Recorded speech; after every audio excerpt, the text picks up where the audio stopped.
Man, every day with this app is something new. All right, well, I don't know what audio got recorded there, so I guess for just to be sure, I'll start over. But welcome back to the stream, I guess. Last week we were working on these Primaris Outriders. Didn't get this far last week. I think we were just kind of blocking out basic colors and stuff. And now they have some detail on them. We've got the Sarge, did some skin tone on him. Got the bikes have their chain swords painted up with some additional colors. So the task for today is going to be doing the shades on them with some washes.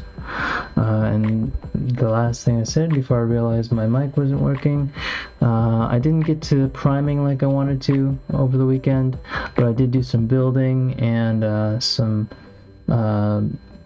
battle suits that I had in an old Battle Force box that I got back in 9th edition, I think.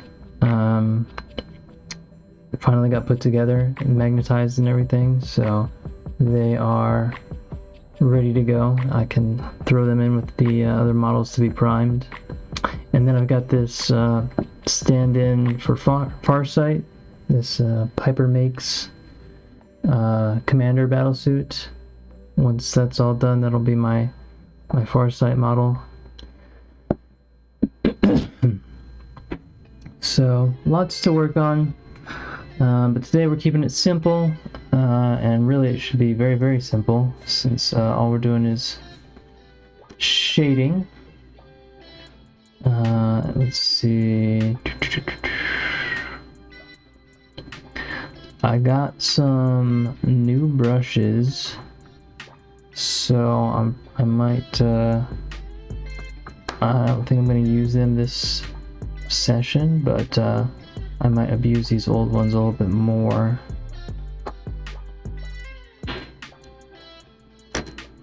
Now that I've got them.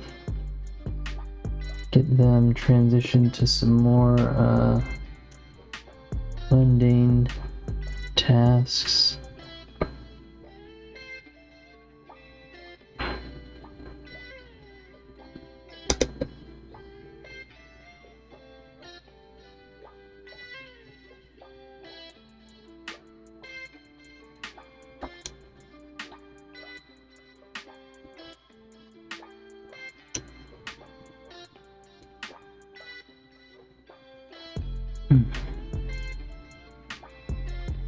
Okay, so yeah, well, I'm just gonna be hitting everything with some good old-fashioned gnome oil. Start with this guy.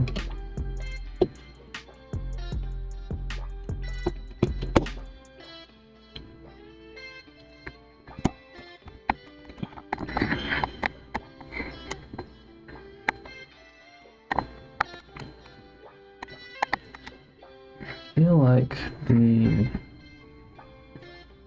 camera zoom is different.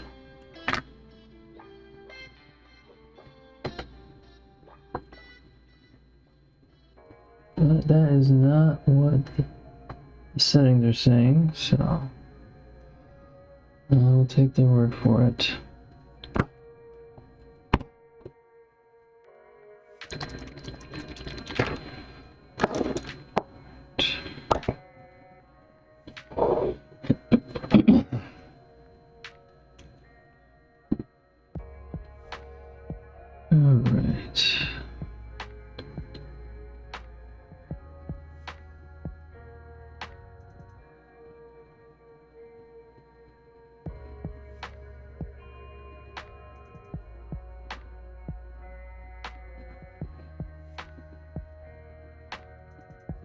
I'd like to get some.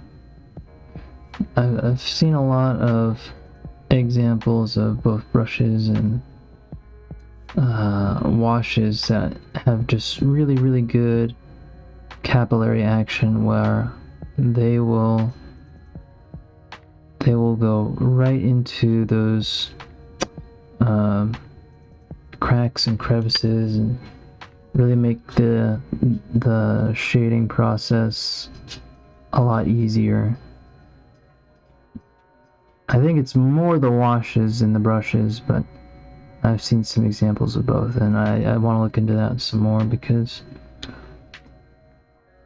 especially on my smaller models, the infantry, what usually ends up happening is I'll start off like this, kind of trying to direct the wash into those little areas, and pretty quickly it ends up the splotching and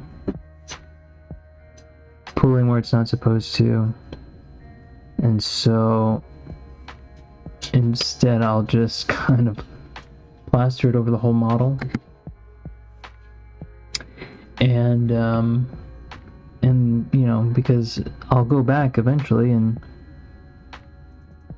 rebuild up those base colors in the light areas that they're supposed to go. So, you know, why not cover the whole model? But I'd like to not have to do that, or to not feel like I have to do that.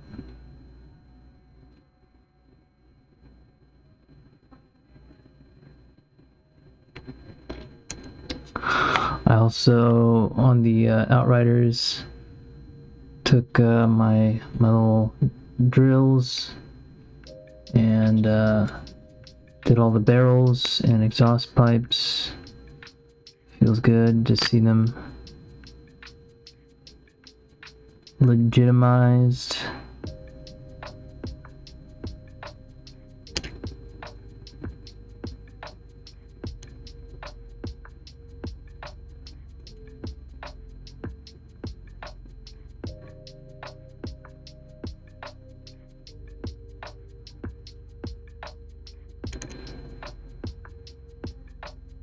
So far, I'm really liking this scheme. That's kind of one of my goals every time I mean, okay, that's a silly thing to say. Who goes to make a Space Marine chapter and doesn't set out to make it a scheme that they like? But that's, you know, one of the things I particularly like to do is have the cool scheme. And of course, when it comes time to making an army, you've only got so many models. Like, even with this handful I have, I think there's a total of about 33 Space Marine models between the two boxes. And, you know, between them, there's 3 or 4 squads. And so, you know, even if you go a little bit crazy like I did and try to paint them as multiple chapters, multiple factions, you still only got so many to work with. And of course, you want to maintain a certain level of sort of cohesion on the table, so that you can feel like you know what you're looking at a glance,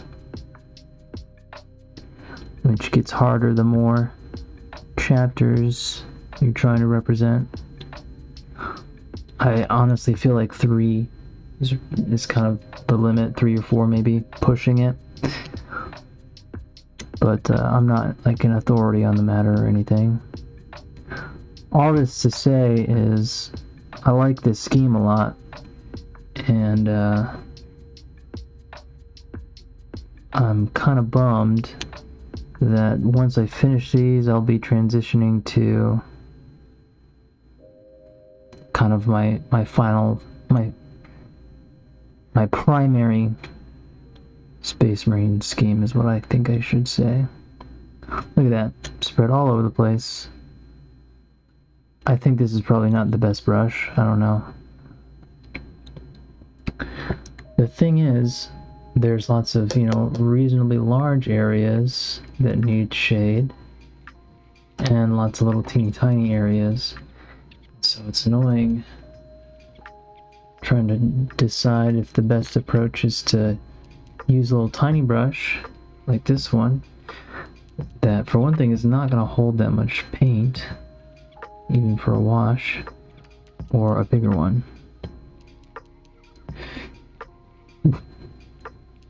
But yeah, even before I started all of these, I knew that my primary Space Marine would be one particular chapter, one of my homebrews. And I vacillated for a while about whether to even paint these guys something different.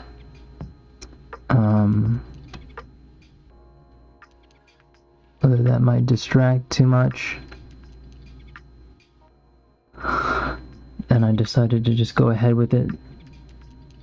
Partly because these are starter box models, and I felt like, you know, with the push fit and everything, it would be good to have a force put together real quick, ready to go, and would let me, you know, ease back into the hobby a little bit, which I think it's done. Because I haven't really done this in a while, and I definitely needed the practice. And I always like, if I'm trying something new, I like to have some kind of tests first that I can, you know, practice on, experiment with a little bit. So that's been these guys in that case. Okay, see, this is what I'm talking about. The holster here, this whole thing I feel like ought to be shaded, and then we'll pick up the highlights later.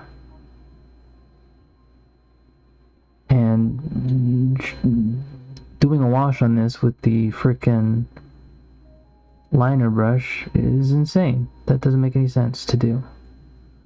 So I guess one should be ready and able to switch brushes as needed while painting. I don't know. Revelation, I guess. Not really. But yeah, I did want to get to feel like I was getting to a decent place in terms of quality before starting to work on my main chapter, because I want to do them justice. When I get, you know, invested in them, they're going to be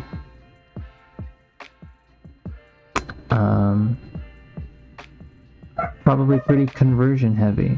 Want to give them lots of personalization and detail, battle damage and stuff. Some of those things I should be able to accomplish pretty easily with some 3D printed parts and bits. Some of it will just be good old hacking up the plastic.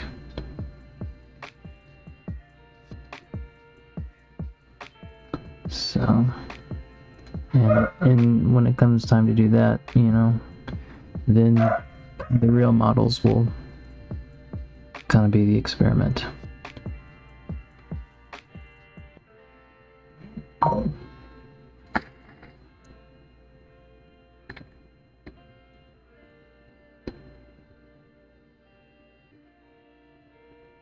But yeah, all this to say, I like these guys a lot.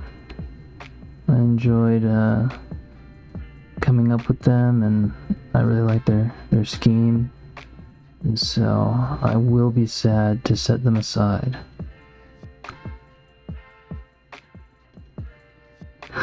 I have, among these starter box models, one spare character, an apothecary biologist, who I wasn't sure what to do with. Which of the 3 chapters that I've picked to assign him to. I've got sort of a Blade Guard captain style guy who will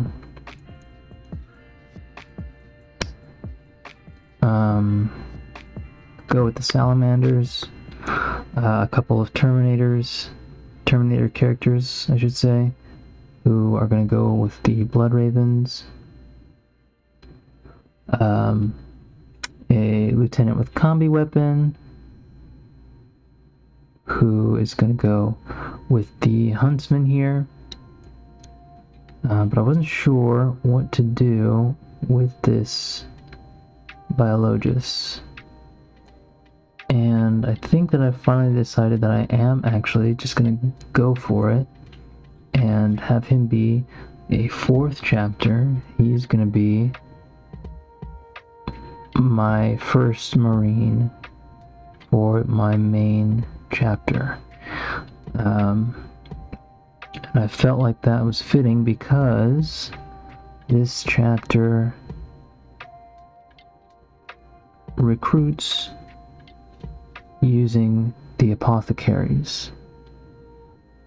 So it felt very appropriate that,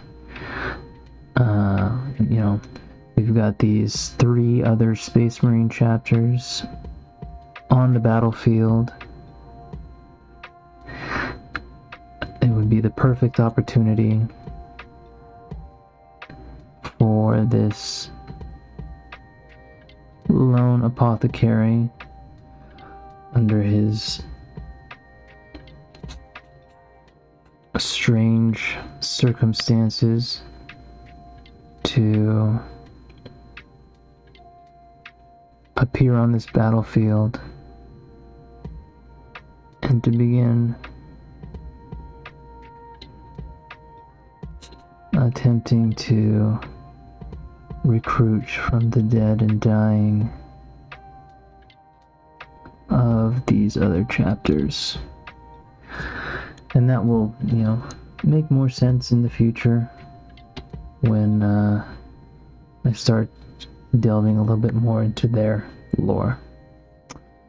But today, the focus is on these guys, the Emperor's Huntsmen. I did not specifically prepare a spiel about their involvement at Martyr's Hold for kind of the lore tidbit. I mentioned this, I think, at the end of the last stream, because I didn't end up sharing anything because time had kind of gotten away from me. But I thought that rather than do that before getting into that, the most appropriate thing to do, or I don't know about most appropriate, the easiest thing for sure, and the thing that I really want to do as, somebody who's trying to tell these guys a story, would be to share some background about the chapter, because you can say salamanders, you can say blood ravens, and among many fans that will just instantly conjure up some images, and people will have a pretty clear picture of the sort of Space Marines we're talking about. And so, obviously, if I just keep talking about, oh yeah, the Emperor's Huntsmen are here, that's not going to happen because nobody has heard of them.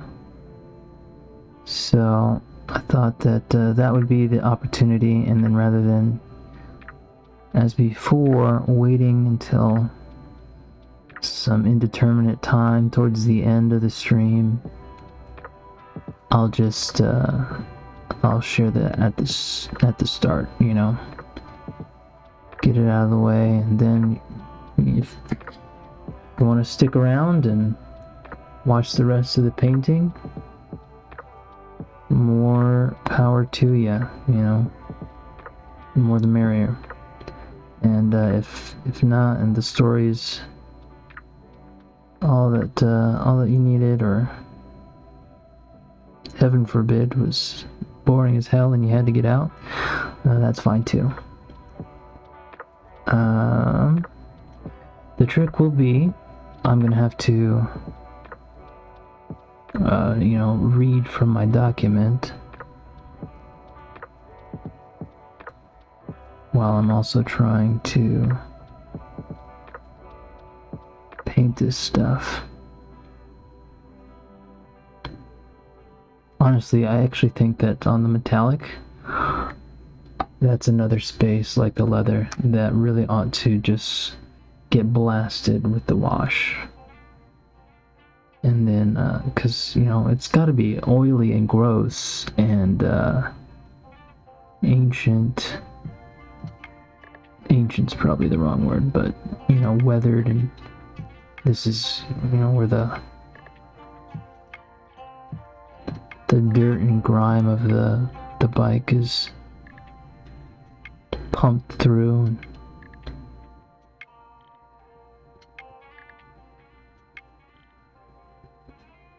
So naturally going to be a little bit darker and grosser than everything else. So yeah, let's hit the other side with that too. I also missed the back of this exhaust.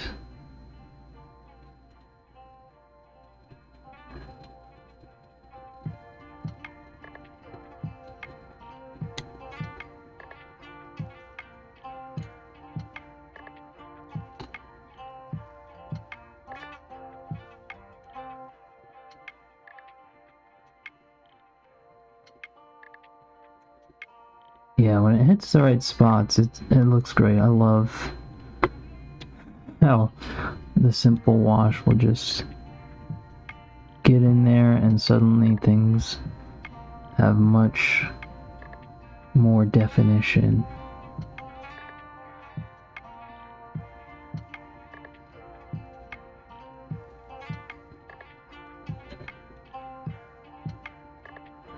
Let's see if we can get a little bit actually inside the tailpipes.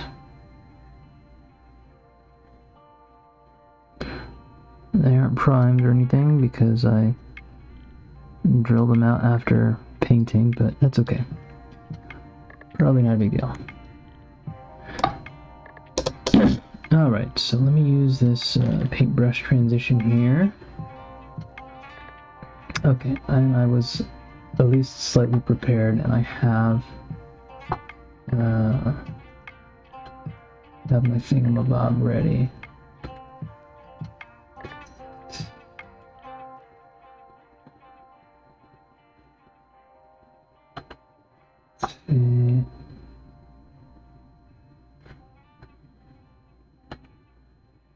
Oh, here we go.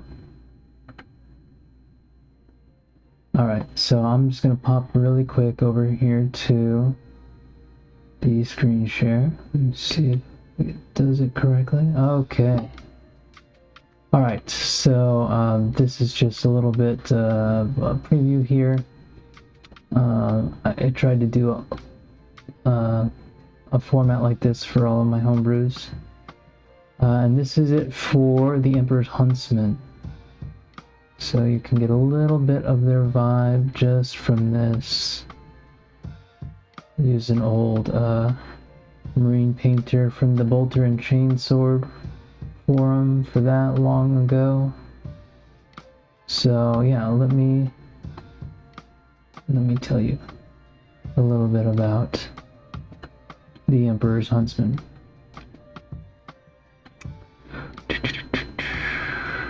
Okay. Oh. So I'm gonna refresh this oil, or this. It's not oil. It's normal oil, but it's not oil. I really like when I'm able to just pull from the cap instead of having to dip into the paint pot itself. Alright, so I'm just gonna look real quick for other places where I can smash it out with this brush. Alright, so discussing their origins. So when the northwestern fringe of Segmentum Obscurus was first plagued by the betrayal of heretics who called themselves the Apostles of the Blind King, the Imperium responded quickly and forcefully to the uprising. They were forewarned somewhat by the Emperor's tarot, and 2 chapters of Space Marines were founded to confront this impending threat.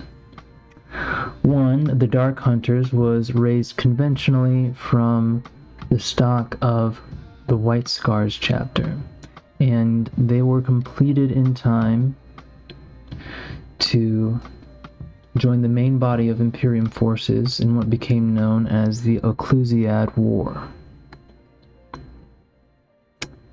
The other was formed slightly later under conditions of secrecy, the tarot having given favorable readings towards both force and subtlety.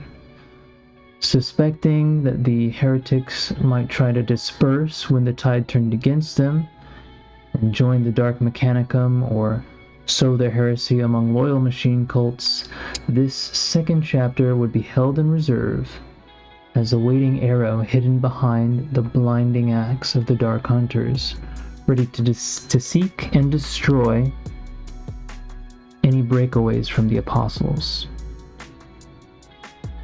With the discovery and destruction of the Blind King's palace warship, Terra's concerns became justified. As the Dark Hunters closed the noose quickly around the remnants of the cult, many small groups abandoned resistance and attempted to go to ground. The Emperor's Huntsmen, at Terra's word, revealed themselves to the galaxy as they were loosed on their prey like an arrow from a bow. In short order, they confirmed the destruction of all remaining vestiges of the Apostles. With their founding task completed, the Huntsmen set out across the stars to prosecute the endless war against heresy wherever it reared its head in the darkest reaches of the Segmentum. So, that is the purpose behind the founding of the Emperor's Huntsmen.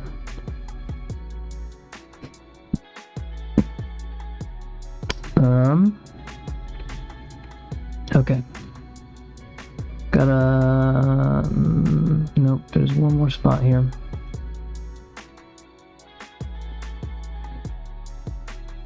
And then I'll switch to the small brush and continue the story. Okay.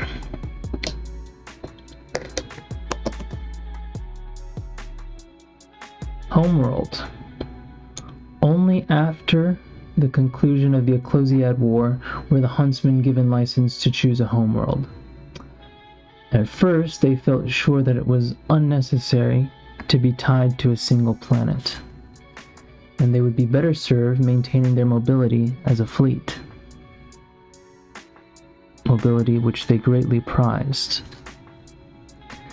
Until, that is, they discovered Vanua. At the time, it was known only as PM-9147, a jungle death world sitting alone in its star system with no particular resources of value.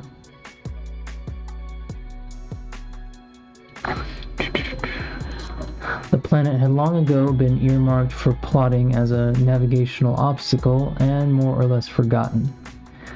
The chapter, passing by the planet by chance, followed protocol, dispatching a team of huntsmen to investigate the surface for any signs of their current quarry. The teams that descended quickly became stranded when their landing site was ambushed by a pack of indigenous, multi-limbed predators. For the next week, hunter and hunted traded advantage, both the Astartes and the beasts scoring kills.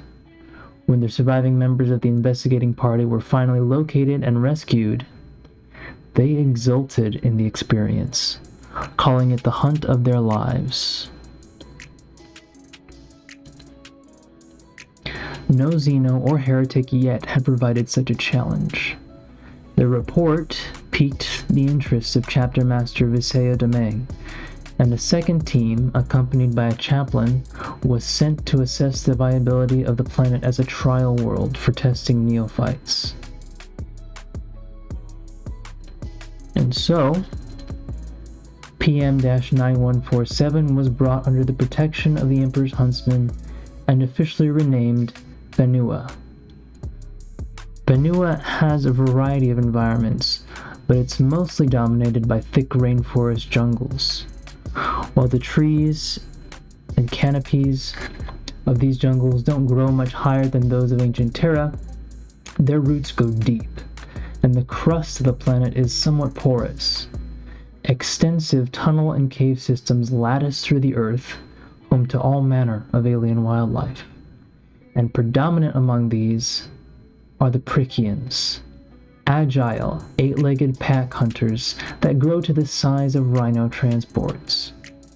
Their bodies are covered with thick, spiny hair and plates of chitinous armor, and their small heads have several pairs of eyes and a symmetrical fanged maw with pedipalps strong enough to crush a ceramite helmet.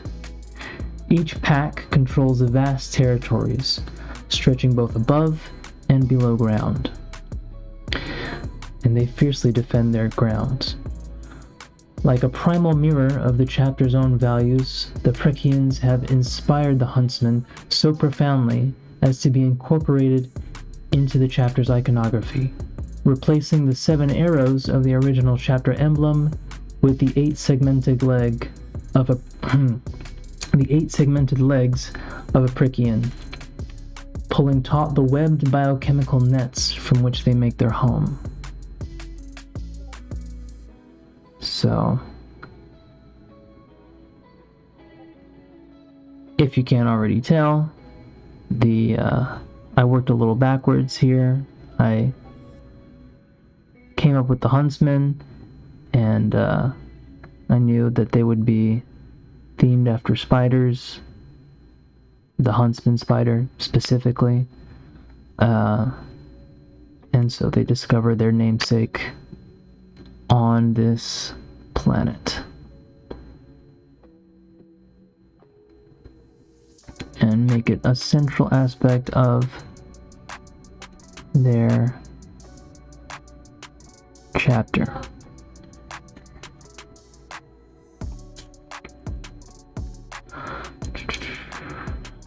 Not quite done with the homeworld though. Notable among the other species sharing the world are 100-strong colonies of small, scaly avian scavengers, Astartes-sized moths metamorphed from massive larvae, and agile two-limbed primates that seem to have a close symbiotic relationship with the trees of the world. Most of these are of no practical interest to the huntsmen and their kin, but their delicate balance of hunter and hunted is sacred, such that the chapter carefully controls the use of land on the planet to preserve the ecological balance. So one of the things that I wanted to incorporate for them was a sort of respect for the natural order, like a real natural order rather than, insane human-imposed hierarchy. So they keep Benua wild in order to maintain these hunts. Kind of like, now that I think about it, this is obviously not a unique thing among Space Marines, but thinking about it, it does bring to mind the game worlds of the Yautja from Predator. Okay, I think we're really getting there as far as the... Man, the Crusade Discord is popping off, and I am experiencing FOMO.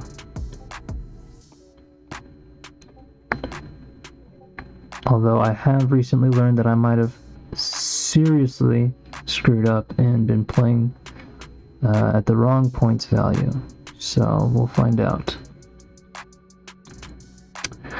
The Crusade is organized into phases. It started off at 1,000 points, 1,000 points for battles, and 1,000 supply, which is how big you can make your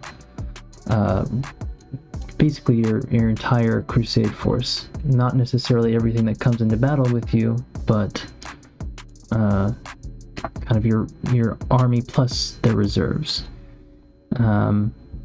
And then after, with each phase, there's an increment increase up to, by 200 points. Or so I thought.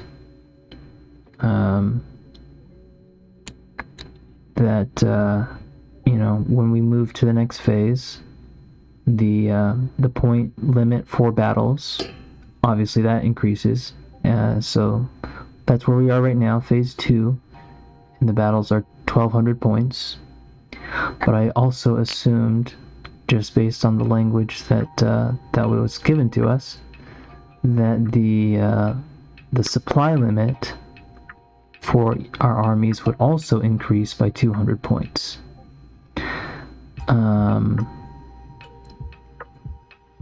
And I think that part of the reason for that assumption was the various armies, the factions, have different costs for increasing their supply limit, because part of the deal with Crusades is you can spend the requisition resource to increase your supply limit on your own. That way you have more units in your reserve, and more to choose from in any given battle, So I assume that because of this kind of imbalanced variable in all the armies' supply progression, that each army would have kind of, the guaranteed 200 point increase. Otherwise, some armies would be able to very easily bump their list from 1,000 to 1,200 for the basic price of, like, I don't know what it is, one requisition point for every 100 supply points or something. But other armies would have to spend twice as much, or some would be able to spend less, or I don't know, maybe even more. I don't know the details of every single army yet, which is something I'm working on. But when that came up in conversation, it seemed that other people did not think that was the case, and so they had spent their RP, assuming they needed to, in order to meet the new 1,200 point limit of the new phase. Man, this sounds crazy when I say it out loud. Just, it's very rambly, and I'm sorry. But yeah, that didn't make sense to me, but it made sense to them, and there was some confusion as to what the actual case was. And so we're kind of waiting on word from the organizers on what the actual situation is. Which, it'll be great for everybody else. Well, I mean, probably not everybody else. I think multiple people were still doing it the same way as I was. But it'll be great for some people if I'm right, because then they will get a nice little refund of requisition points that they spent to increase their supply limit. And awesome. If I was wrong though, then that means that I was playing with I mean my army was still the right, well, a legal size, but I didn't spend that requisition, and so if I was wrong, then that means technically I was using 200 points more than I had purchased. So we'll find out. I feel like that's kind of a big boo-boo though, and it might be best to just take it as a third strike kind of thing. I don't feel like I mess up that often, but that feels a little bit weighty to be just like, oh well, let's go about our business. I feel like I should probably just step aside and let the rest proceed. I remain hopeful that I did not completely misinterpret the rules, though.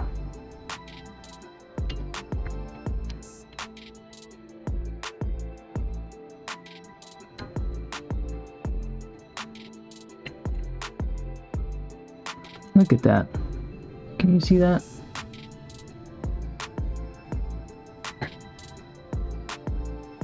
You can pick out every feather on that chess piece. Love shades, man. I love them. Okay, we're not done. Proceeding with the Huntsmen.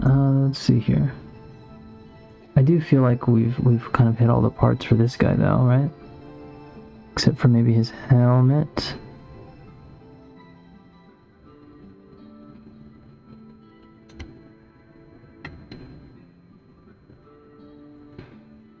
He has some kind of built-in shading there, though, and I don't want to go crazy there.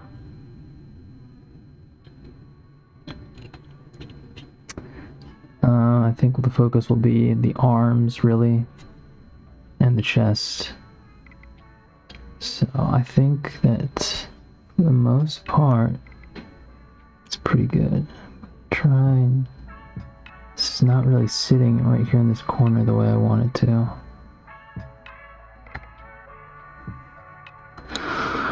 Okay. Oh, and let's get this cog.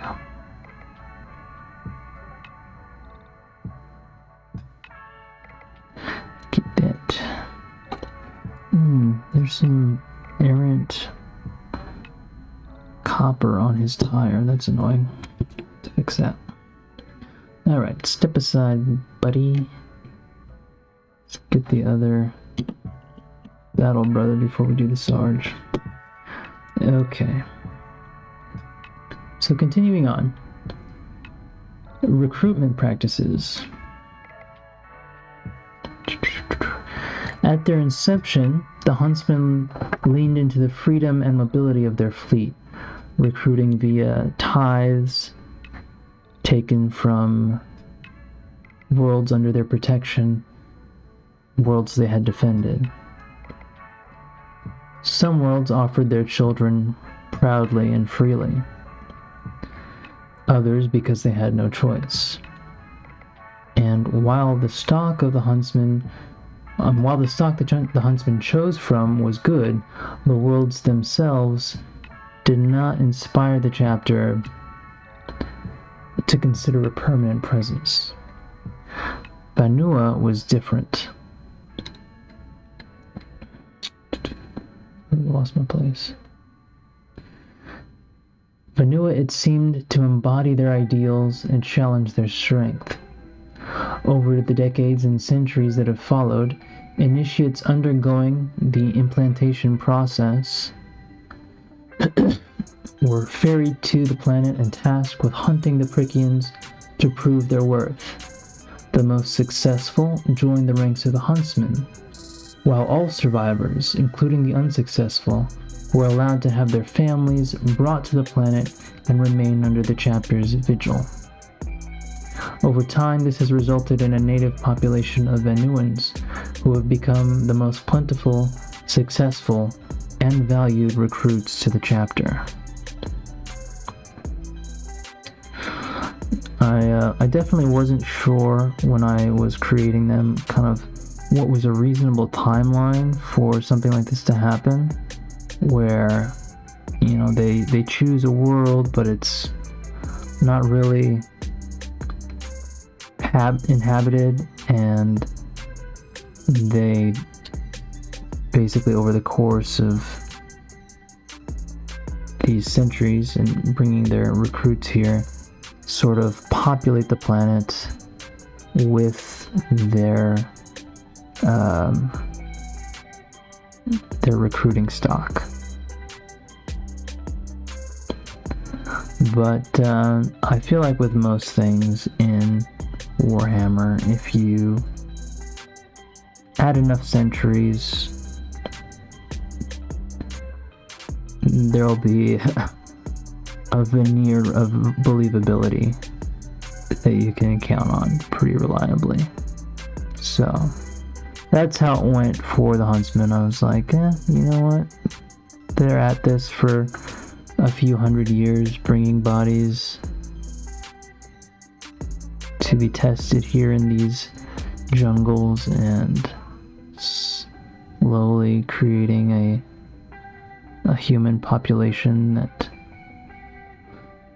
you know, naturally is gonna be a little tougher to have to survive there, but we'll have the benefit of the chapter's protection and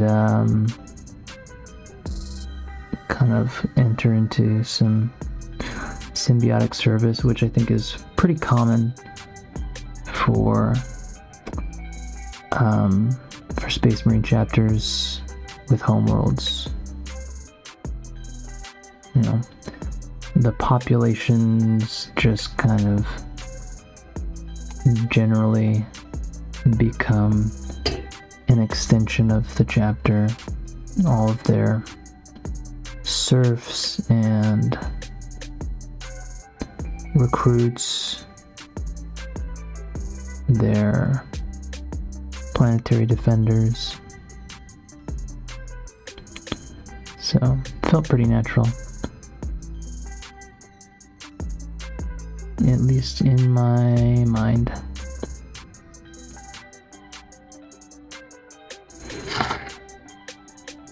Oh, Where's the thing that does the stuff? Nope. Oh, there's a... Let me mute that. There we are. Okay.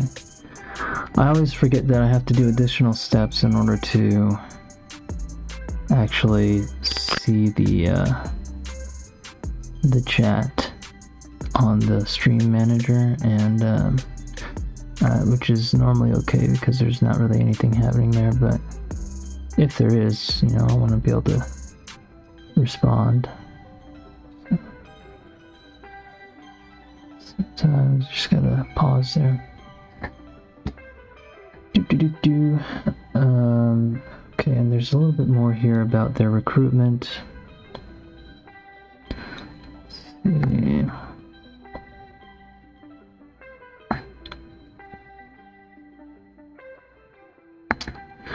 Prior to undergoing implantation, aspirants are taught and tested above Vanua on Glenova Station, the chapter's orbital fortress.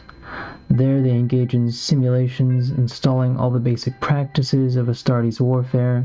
They study the history of the Imperium, and they prepare to face their final trial. Those who pass the trial are inducted into the Scout Company as in Codex-compliant chapters. So, kind of vanilla in that regard.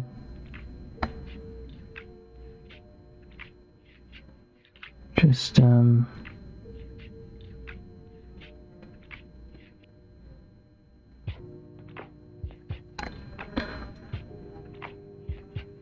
pretty basic tests and education for potential recruits. And then combat doctrine, which of course is going to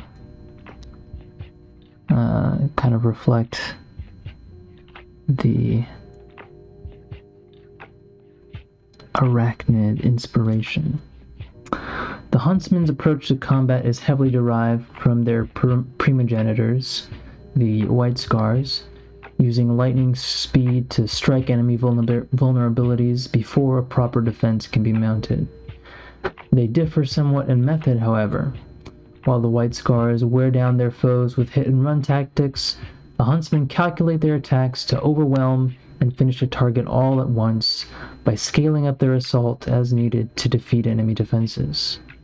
Only in the case of heavily entrenched enemy positions will the Huntsmen moderate their approach, working aggressively to cut off supplies and reinforcements rather than trying to directly pierce siege defenses. Which, again, is, at least to my mind, it seemed like it was pretty straightforward for kind of combining what we understand of the White Scars mode of warfare and combining that with how one would think a fast hunting spider would attack.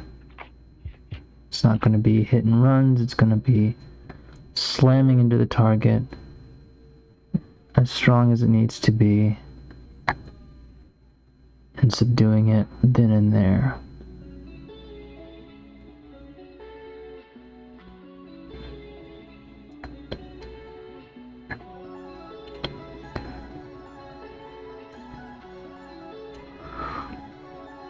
I wonder if the approach here is to just do everything that needs to be done with the big brush on both sides and then switch to the little brush and do both sides. Feels like that might be it. I'm like halfway towards doing that already anyway.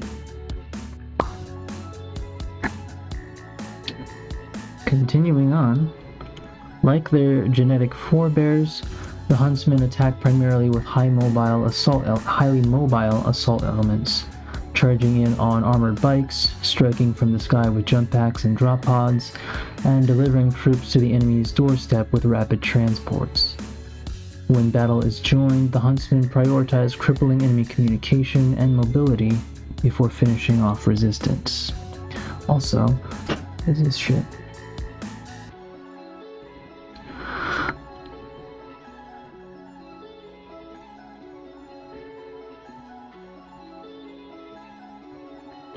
So again, pretty straightforward characterization of a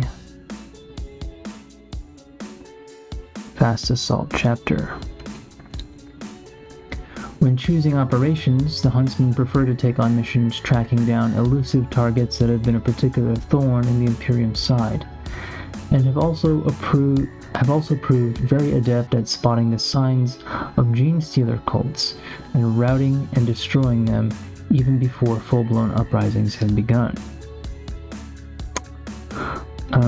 I feel like at some point I had a particular reason for why they had developed this proficiency for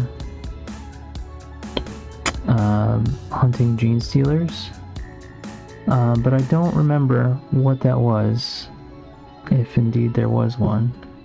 I think it might have just been that I considered that, you know, for one thing, it's good for characters, in this case the character of a chapter, to have kind of an adversary, somebody who they routinely test themselves against. And maybe, you know, it had to do with just the Tyranids, and by extension Gene Stealers, sort of having a natural bug roll that felt like a natural foil to a spider. Okay, we've got some pouches over here that need a general touch. Still not 100% convinced on these metallic canister pouches. I think part of me just likes when all the pouches are leather.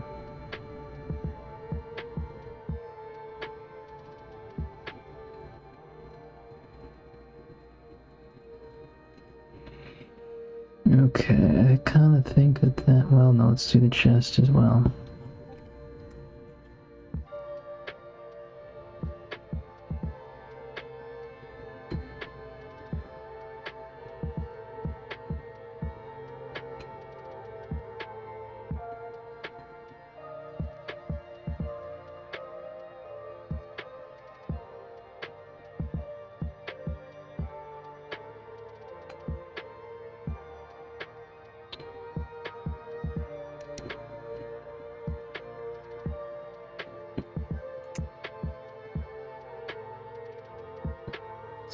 Get the bottom edge here. Okay, that ought to be fine.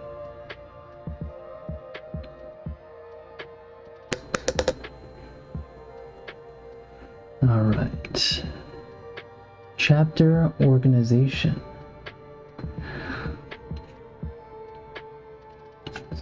Go back to this side here. The body of the chapter is compliant with the Codex Astartes and led by a council of 8 Marines called the Prosomus, drawn from the leadership of various companies. I'm pretty sure that name, the Prosomus, is a reference just to a spider anatomy, but I would have to double check. It's been a long time. So, something like that. The council includes the chapter master, the captain of the first company and his second, and the captains of the 2nd, 3rd, 4th, and 5th battle companies. The reserve companies remain at the disposal of the chapter master to assign as he believes necessary. In accordance with their nature as pack hunters, the chapter works hard to maintain communications throughout its operational area, avoiding overextension as much as possible. The chapter master, known in the emergent Fenuan Creole as the I came up with a crazy word. The Orianus, spends a great deal of time in council coordinating the chapter's efforts. The current Orianus is Borgama Hurst, who has held the position for 13 years. Okay, so I'm learning things here because I did not remember retiring the original chapter master, but I guess I did.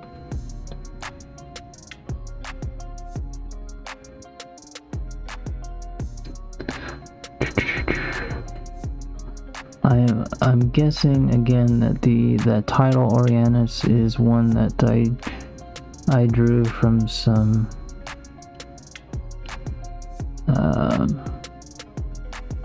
spider biology or something, because that's usually my go-to when I have to come up with names for stuff, is go and find out some of the scientific names, because those end up coinciding pretty well with, well, not coinciding, but aligning pretty well with 40K naming conventions.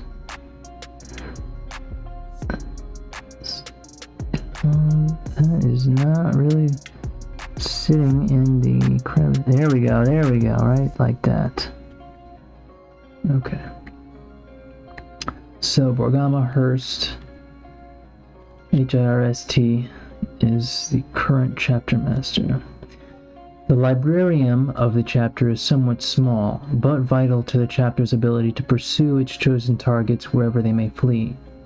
To do so, they work closely with the chapter's astropaths to sense their enemy's position far in advance, as well as to close off avenues of escape before attacking.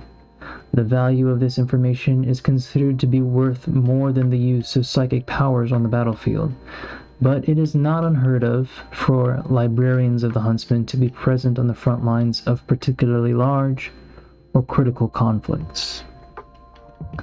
So they're not like the Blood Ravens casually deploying librarians to the front lines.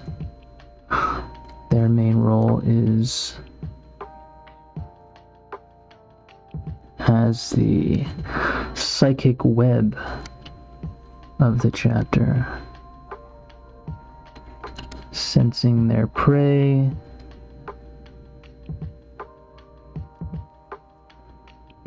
and guiding their brethren.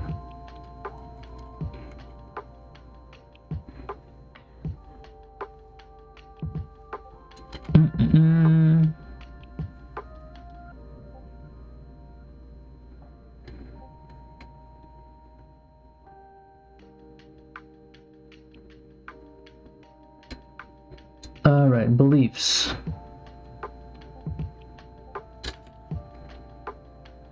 Typical huntsmen have a similar fervency and energy to their brothers in the White Scars, and are also characterized by a vengeful streak that outside observers might consider dangerous. While not easily offended or provoked, if an affront is taken, it is held and paid in kind. The chapter Reclusium works tirelessly to ensure that this vengeful energy is focused outward on the enemies of the Imperium, but from time to time conflicts have erupted between brothers. Sometimes it is enough to remind them of the false predators among the Xenos and heretics that plague the Imperium to refocus them, but other times it is impossible to de-escalate the situation before it turns deadly. The aggression of the Huntsmen has made them particularly undiplomatic among an already undiplomatic brotherhood of warriors, and between this and the unyielding nature of their efforts to destroy their prey, only the very foolhardy or the very prepared dare to draw their ire. The hunt is everything, and they welcome almost any reason to take it up. So in that regard, it's a little bit feels a little bit Space Wolf-ish, although I admit that part of that is just because I have more familiarity with the Space Wolves than the White Scars. Part of the reason that I made the Huntsmen and made them White Scars successors is because I wanted to do White Scar stuff without doing White Scars because they just weren't that interesting to me. I have a new appreciation for them, I'll say, after the recent reveals, and their super cool jet bike character got revealed. But generally speaking, I've never really been that interested in their lore or culture, so I haven't learned too much about it.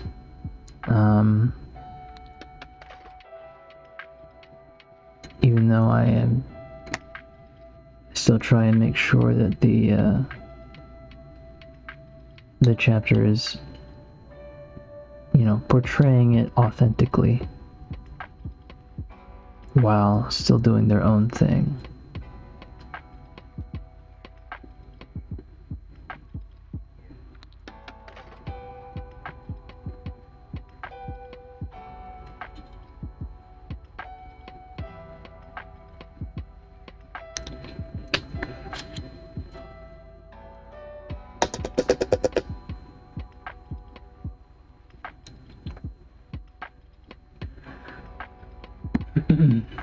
That's all of their beliefs, and we're basically done now.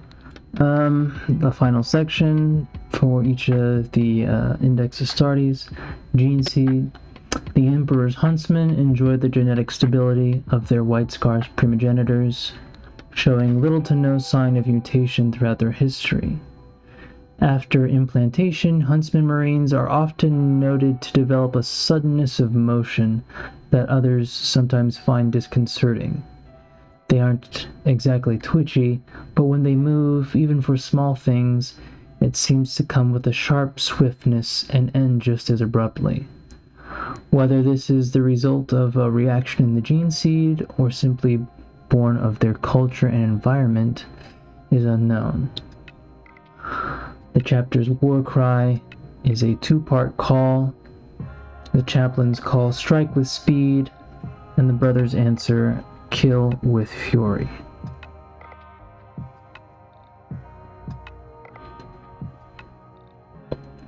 And that is the Emperor's Huntsman. And so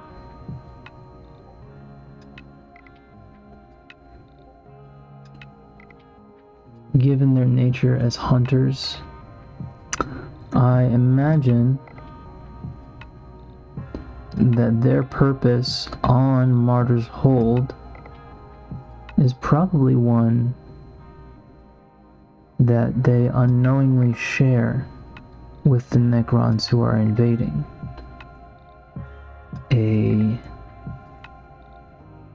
A presence,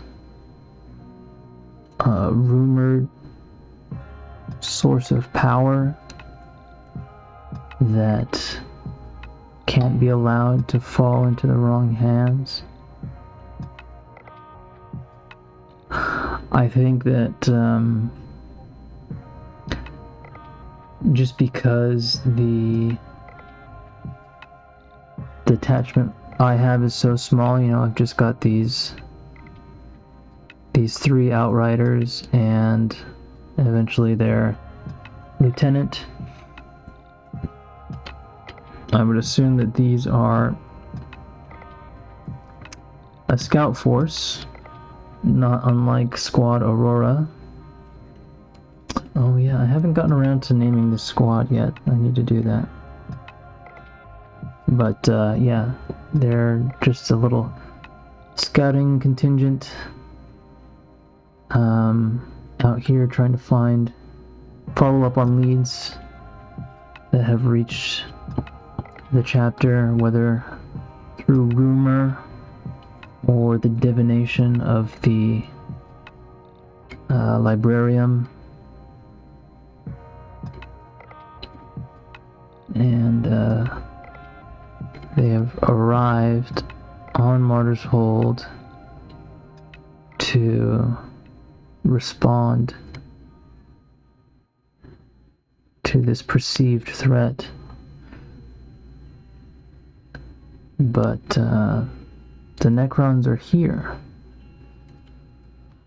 Are they too late? Are the Necrons here for some other purpose? Remains to be seen.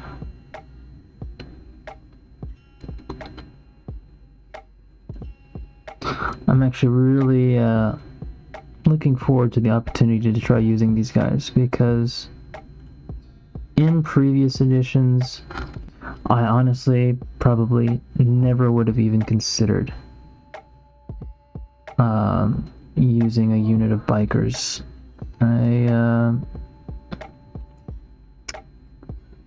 I'm not typically a cavalry guy myself, and I thought that they looked kind of silly. But I've gained a new appreciation since then.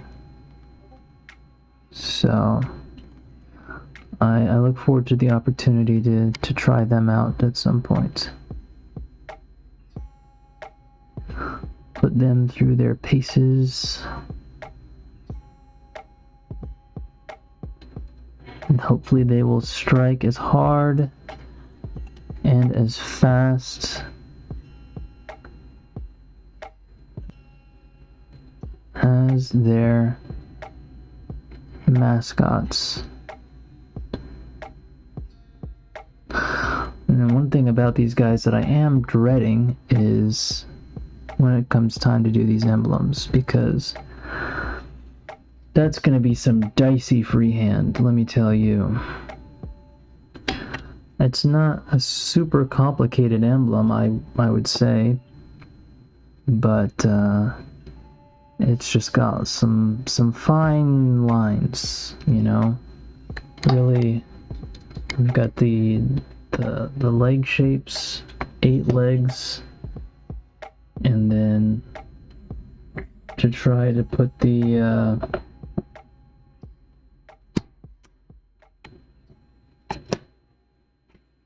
webbing in between them.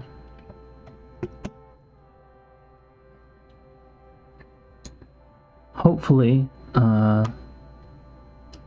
it comes time to do it, if I do this skull right, I think everything else will be okay, even if it doesn't look great. That's kind of the centerpiece is the skull. So I do think that I can pull that off, and so by extension I think the rest will be alright. I think if I have any, I'm not super confident that it will look real clean or consistent across them. Fortunately, there's only 3, so only got to do it a few times.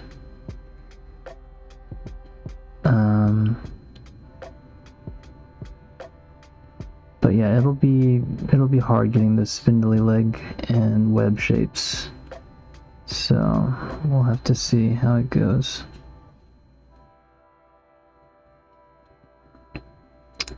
And that is the thing about homebrews.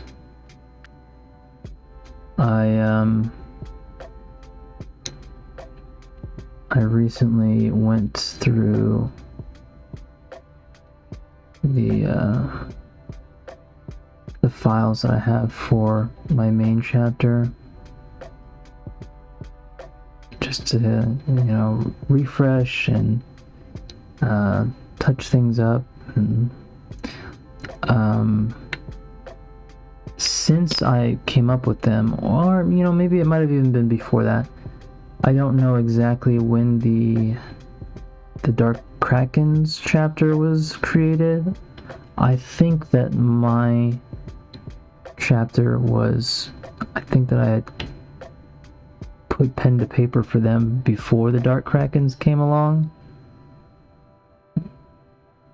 In fact, I'm positive, because the Dark Krakens are a Al Primaris chapter. They were created in the Indomitus era, and my guys started before then, both in the lore and in the real world timeline.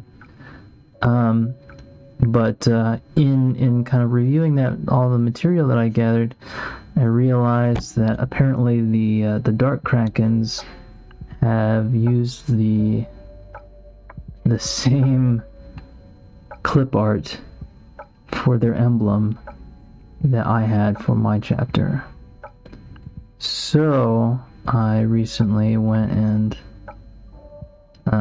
found something a little bit more distinct, and also did a little bit of personalization on it.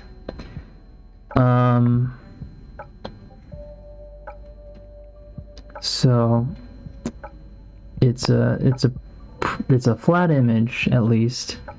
It doesn't have layers like the Huntsmans do with the legs and the web and the skull. But you know, as you can guess from what I just said about the Krakens, it's got a lot of coils. You know, there's multiple limbs. And so I think that what I finally settled on is going to be pretty paintable, but I'm also heavily considering getting some custom decals for them. I'm not 100% because I recently actually tried water slide decals for the first time. I'm pretty sure I mentioned this in the last stream, that I was going to try out water slide decals. Oh, and I didn't show them off. But yeah, I did go through and apply decals to all of the salamanders and the blood ravens that are painted up. And the ones that I did, I had decals from a couple of sources. I could not identify them if I wanted to. Well, that's actually not entirely true. So for the salamander head emblem itself, those came from an old starter box. Somebody was selling them on like Secondhand Geek or Nightwatch Games or something. Not Nightwatch, Noble Night Games. I don't remember the name of the box. I think it might have been one that I actually had when I was younger, though. And yeah, somebody was selling the set because I don't have any. I should say I didn't have any salamander decals, so I bought those, and they had come in.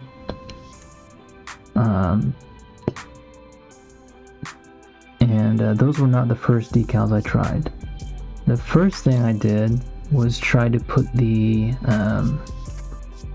tactical symbol on the blood ravens for, you know, their assault symbol. The little, it's like an X with arrows on the end. I don't know that it has any specific name or anything. I just call it the assault symbol. I started with those, and those came from a generic transfer sheet.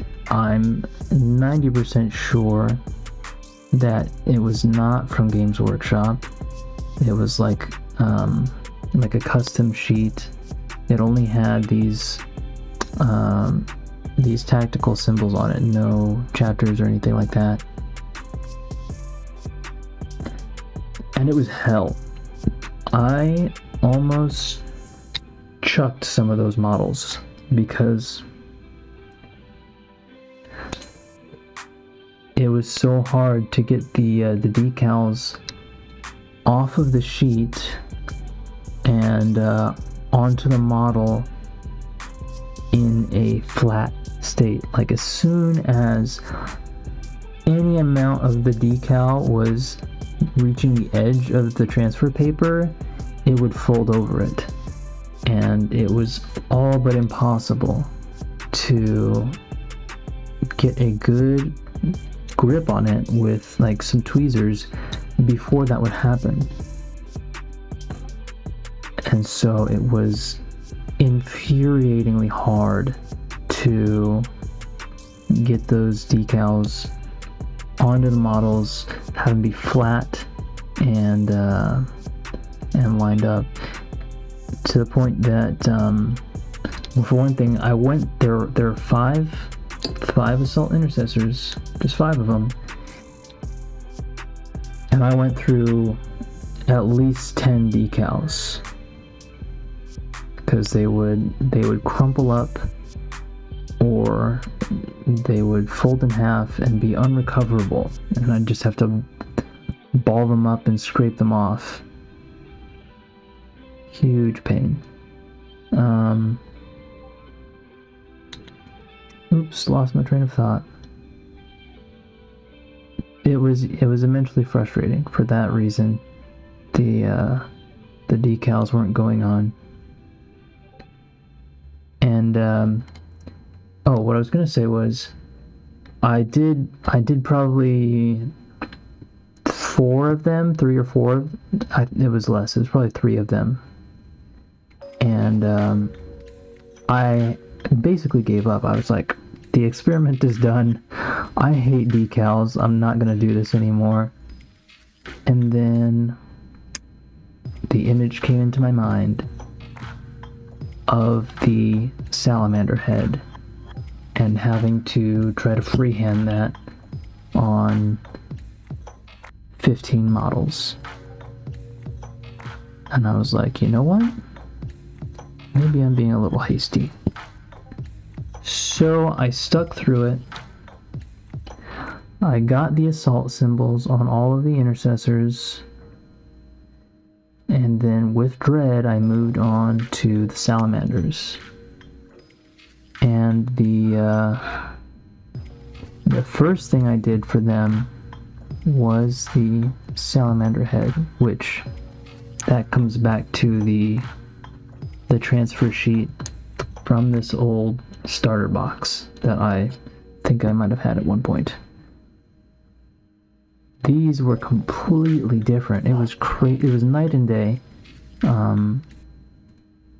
They came off the sheet super well, and almost they would stay flat, like in the air, while they were wet, barely even bent, and they were super easy to lay on the model and press into place. And it was a sweet mercy, man.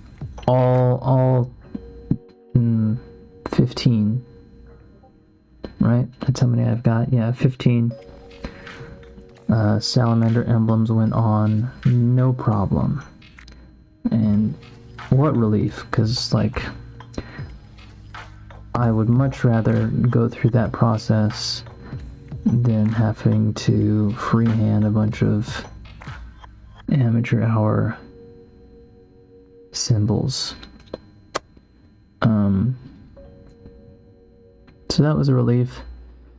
And then, the salamanders I did on the Infernus Marines. They had their little tactical symbol, which was just a big triangle pointing up, which again, I don't know what that means. Battle line or something, who knows. And those, if I remember right, came from that same transfer set that I used for the first ones. And I think maybe because of the different shape, they worked a little better, but they definitely showed some of the same issues. So the conclusion I came to was that, and I hope this is right, was that, if it's right, it doesn't really help me. But that the Games Workshop, their experience with making transfers has resulted in a particularly good transfer product. And, hopefully that's true. I do have the rest of the Space Marine contingent. There's 7 Terminators who are all going to be Blood Ravens, and I got some transfers for them, which are official Games Workshop transfers. So hopefully those are the same experience as the other ones. But when it comes time for the big chapter, it's gonna be interesting. I mean, I think I'm happy to experiment. I'll definitely try freehanding the symbol on them. But if it works with transfers, that's just gonna be so much less fiddly and it'll be faster. So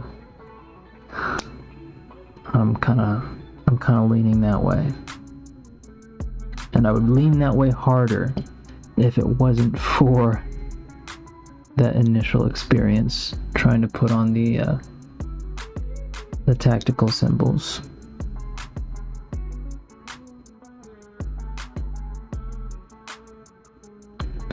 Alright, we're just slathering this whole bolt pistol in wash, because it's possible that I will forget to highlight it, and if the whole thing is covered, then the whole thing will still look the same, even if I have forgotten to highlight it.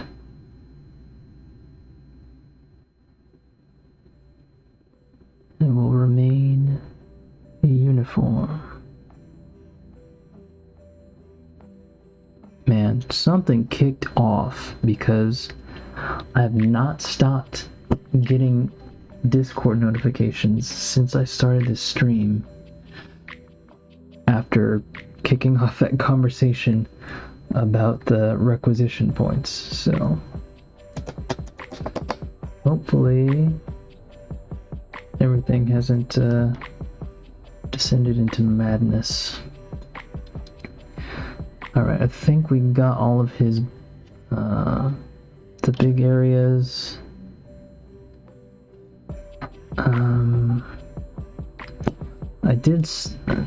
I did the wash in the recesses around the shoulder pad on the first guy, and I don't know if I like how it turned out enough to do it again. Because I'm like, I don't know how much value,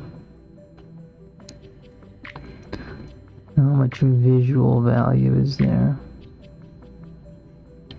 in that particular area.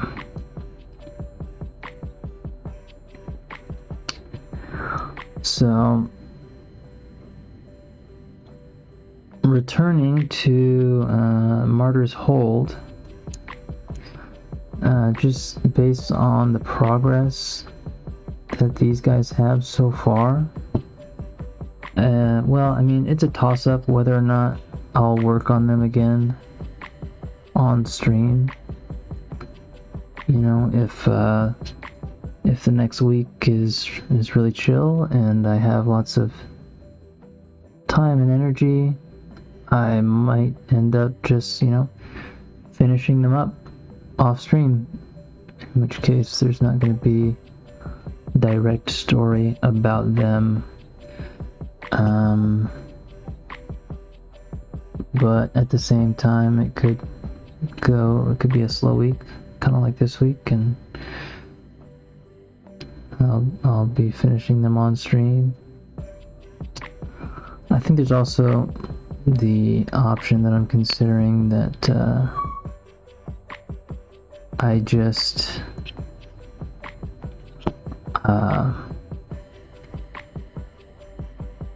just kind of focus the story on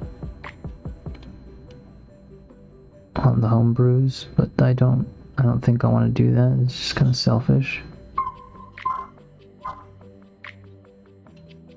So we'll see.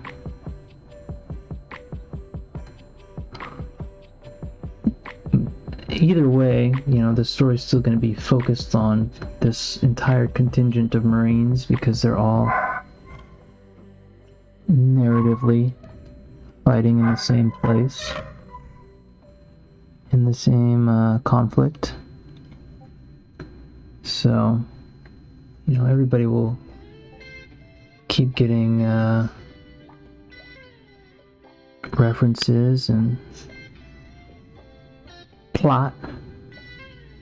This isn't exactly this isn't a major story for the Space Marines, but it is for the Necrons. So, Midna's coming. I think that she's been told that she's gonna go for a walk, and so she's a little amped, a little hyped.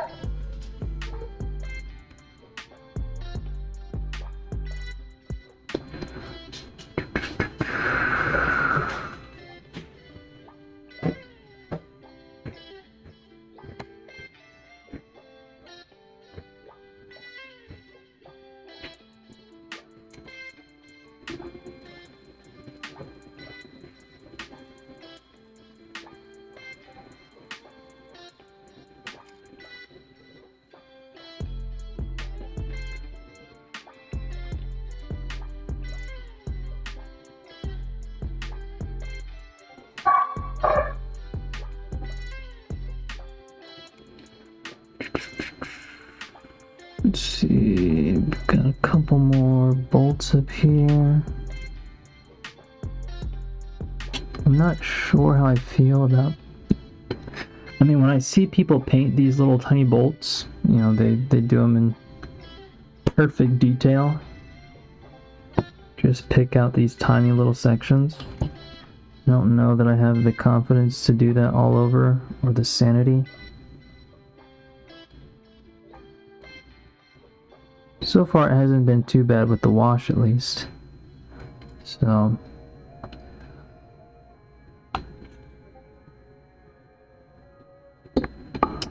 and I gotta...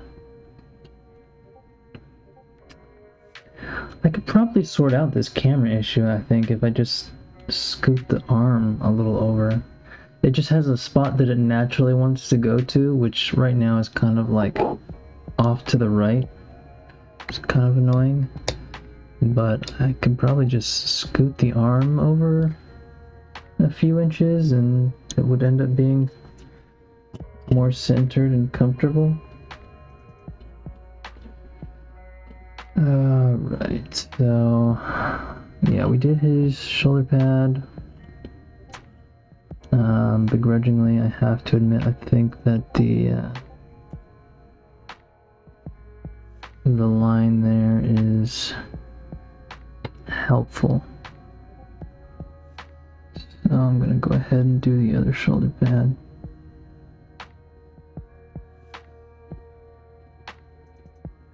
At least the visible area. Let's see, and then we've got... I painted gray on his backpack, and I don't think I did on the other two. And I'm not sure if that was intentional, but I think I'm gonna run with it. I think I'm just gonna put some...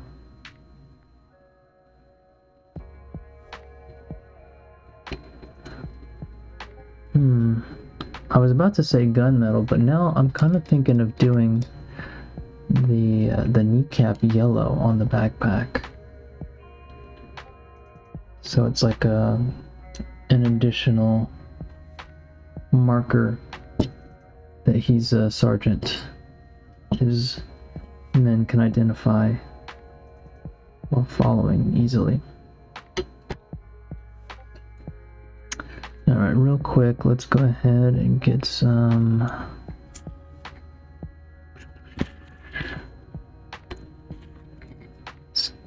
Oh, that's too much. Try and get some here on his shoulder pad.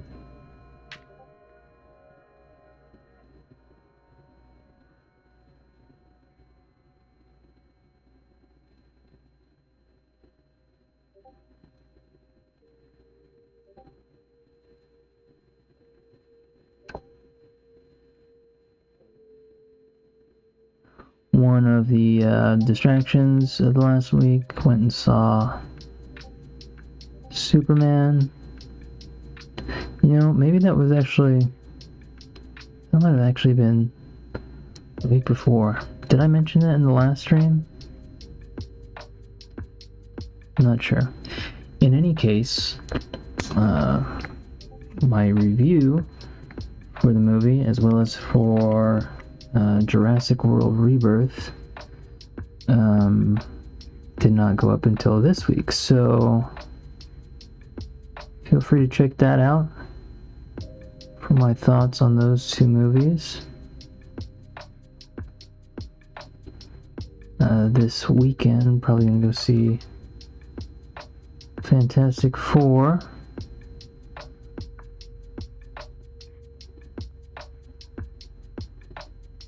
It's a blessing and a curse of living close to family is they want to go see the movies with you. And so you gotta hold off on doing it when you really want to.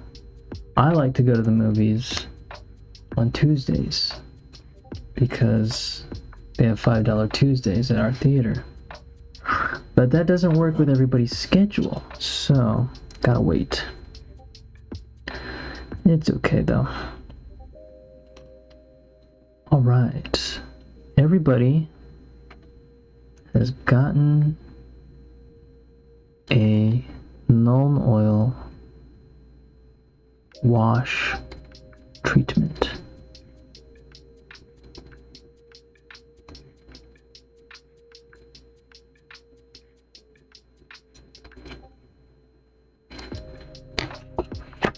And we've just about hit the 2-hour mark of this stream, which is, like I mentioned, I like to try and keep it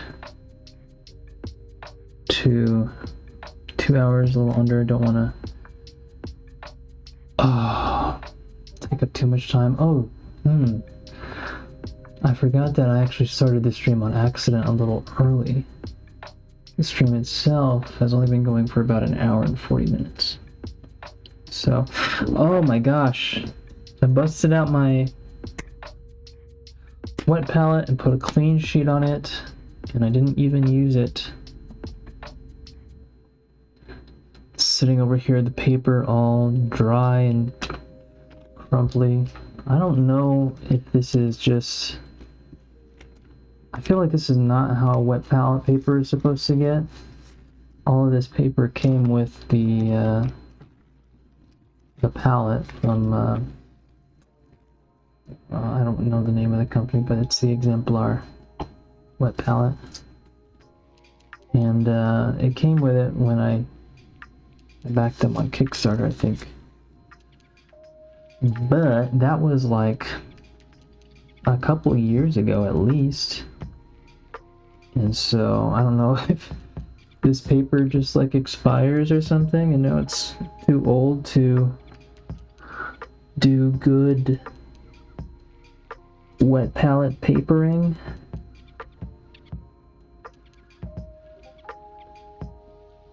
Let's see. Oh. No. One pin. No. I'm still figuring out how to handle the chat, which in this case is just one bot selling. I can just ban.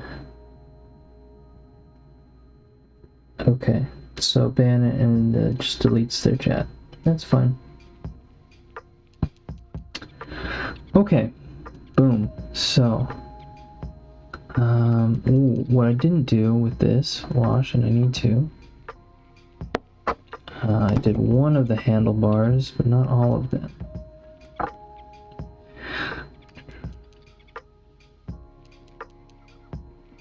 I like that they've got different, they're all using different hands. Not all of them, obviously. There's 3 and they only got 2 hands each. But we've got the Sarge firing his pistol. His right hand. Everybody else waving their swords around with their left.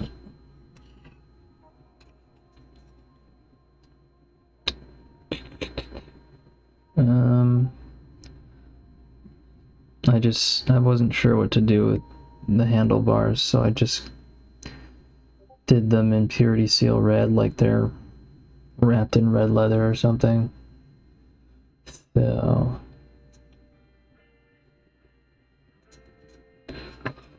yeah, that'll be that. So I think that's probably gonna be it though for today. I don't want to push it too much into, because I'm not gonna get that much paint onto this palette if I use it now, and I don't want it to just sit there. But that is all the edge, the washes for these guys. So we'll come back. My next step is going to be to recover the areas where we went a little hard and do some highlights. These bikes came together so fast. I did not expect that. I know they have these big flat armor panels, and that, you know, takes a lot of the work out of it, but I still did not expect them to be so quick compared to everything else that I've worked on so far. So that's fun. I'm just gonna do the Astro Granite Technical for the bases. Have them driving over some ferrocrete. So yeah, I feel like there's a pretty decent chance that next stream we will be embarking on the Terminators and returning to the Blood Ravens. I will try to remember before then to name this Outrider squad and share that for those interested. I'm debating changing up my Tau scheme. So I've pulled out a bunch of stuff that had been in storage. Now that I'm getting to a point where these are going to be usable, and this is one of my older crisis suits, and they had a really simple scheme that, you know, I enjoyed. It's kind of a tactical urban gray with a dark turquoise. So I'm considering changing it because I've got a specific theme in mind for my faction of Tau, and their main enemies, their rivals. But I'm not 100% sure how to pull it off. I was planning today to do a little research into that. I never got around to it. So we'll see. But that is going to be it for today.